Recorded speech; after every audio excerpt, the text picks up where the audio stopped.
La magnificence et la galanterie n'ont jamais paru en France avec tant d'éclat que dans les dernières années du règne de Henri II. Ce prince était galant, bien fait et amoureux. Quoique sa passion pour Diane de Poitiers, duchesse de Valentinois, eût commencé il y avait plus de 20 ans, elle n'en était pas moins violente, et il n'en donnait pas des témoignages moins éclatants. Comme il réussissait admirablement dans tous les exercices du corps, il en faisait une de ses plus grandes occupations.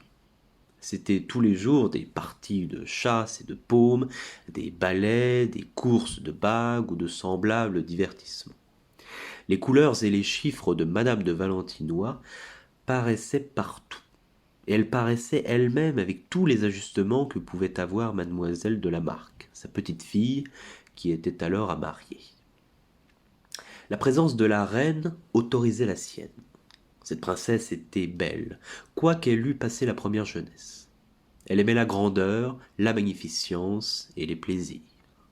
Le roi l'avait épousée lorsqu'il était encore duc d'Orléans, et qu'il avait pour aîné le dauphin, qui mourut à Tournon.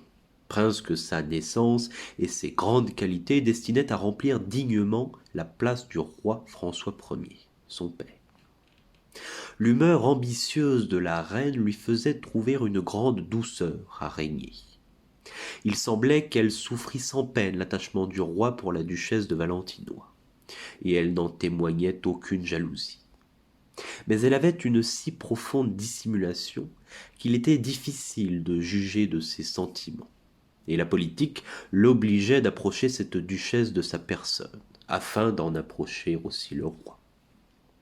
Ce prince aimait le commerce des femmes, même de celles dont il n'était pas amoureux. Il demeurait tous les jours chez la reine à l'heure du cercle, où tout ce qu'il y avait de plus beau et de mieux fait, de l'un et de l'autre sexe, ne manquait pas de se trouver.